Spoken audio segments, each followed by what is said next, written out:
امام احمد ابن حنبل ایک بڑے شہر میں تبلیغ کی نیت سے پہنچے، قدرتی طور پہ لیٹ ہو گئے، عشاء کی نماز جہاں پڑھنے کی نیت تھی وہاں نہیں پہنچ سکے، مسجد بند ہو چکی ہے، پاس سے ایک نان بھائی گزر رہا ہے، اے بزرگ کہاں سے آئے ہیں؟ فلاں جگہ سے آئے ہیں، نام ابھی تعارف نہیں ہوا، آپ آئیے مسافر معلوم ہوتے ہیں، میرے گھر چلیے۔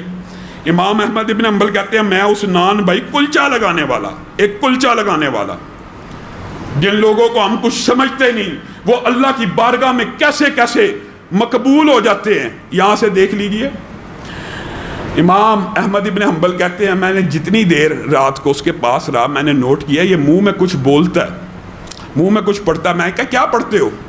کہتا ہے میں جب بھی فارغ ہوتا ہوں نا میں استغفر اللہ پڑھتا ہوں، استغفر اللہ استغفر اللہ استغفر اللہ۔ کیوں پڑھتے ہو؟ میں استغفر اللہ پڑھ کے جب بھی دعا کرتا ہوں نا میری دعا اللہ سن لیتا ہے، میری ایک دعا ایسی نہیں جو اللہ نے نہیں سنی ہوئی۔ ہاں 20 برس گزر گئے ہیں، ایک دعا کرتا ہوں لیکن مجھے یقین ہے میرا رب میری وہ دعا بھی پوری کرے گا۔ میرے پاس پیسہ نہیں ہے اس ملک میں جانے کا، اس قصبے میں جانے کا، میں اللہ سے دعا کرتا ہوں موت سے پہلے امام احمد ابن حنبل کی زیارت کروا دے۔ امام احمد ابن حنبل رونا شروع ہو گئے، کہا اللہ نے، میں ہی امام احمد ابن حنبل ہوں، میرے کان سے پکڑ کر مجھے تیرے گھر میں پہنچا دی ہے۔ بتائیے انسان اللہ سے مانگ رہا ہے، جب اللہ سے مانگ رہا ہے تو کیا اس کو یہ وہم ہونا چاہیے اللہ نہیں سنے گا؟ یہ وہم دل سے نکالنا ہے، خلوص نیت سے۔ پھر دعا کی قبولیت کے اندر ایک جو سب سے بڑا فیکٹر ہے وہ یہ بھی ہے کہ انسان جتنا سچ بولنے والا ہوگا اتنی جلدی دعا قبول ہوگی، انسان کا رزق جتنا پکیزہ ہوگا اتنی جلدی دعا قبول ہوگی۔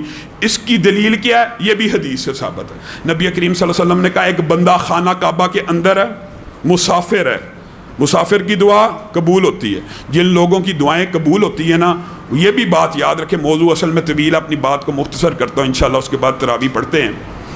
جن لوگوں کی دعا قبول ہوتی ہے ان میں مسافر شامل ہے، ان میں مظلوم شامل ہے، ان میں اللہ کے فضل و کرم سے ہم روزے دار شامل ہیں۔ روزے دار کی پورے دن کی دعا قبول ہوتی ہے۔ ایک فضیلت یہ عمومی اور دوسری افطاری کے وقت کی قبول ہوتی ہے، یہ خصوصی فضیلت ہے۔ جب بھی افطاری کا وقت ہو کچھ دیر قبل دعا کیا کیجئے تاکہ اللہ تعالیٰ افطاری کے وقت کی بھی دعاؤں کو سنتا ہے۔ پھر جمعے کے دن اللہ تعالیٰ نے ایک گھڑی رکھی ہوئی ہے دعا کو سننے کی، پھر اذان اور اقامت کے مابین اللہ تعالیٰ نے ایک طویل موضوع ہے، جب موقع آیا انشاءاللہ تفصیل بیان کریں گے۔ صرف آپ یاد کریں کہ موقع کیا کیا ہے، اذان اور اقامت کے مابین جو وقت ہے اس کو دعا کے لیے مختص کریں۔ بارش ہو رہی ہو اس کو دعا کے لیے مختص کریں، دوران بارش بھی۔ اور پھر نبی کریم نے کہا کوئی والد جب اپنے بیٹے کے لیے یا بیٹی کے لیے دعا کرتا ہے اللہ تعالیٰ اور اس کے مابین کوئی حجاب نہیں ہوتا، والدین کی دعا لگتی ہے، اسی لیے نبی کریم نے یہ بھی منع کر دیا کہ اپنے بچوں کو بددعا نہ دیا کرو۔ عام بندے کے منہ سے نکل جاتا ہے دفع ہو جاؤ، لعنت ہے تجھ پہ، اس طرح کے الفاظ جب منہ سے نکلتے ہیں نبی کریم نے کہا کئی مرتبہ قبولیت کا وقت ہوتا ہے اور اللہ تعالیٰ قبول کر لیتا ہے، منہ سے ایسا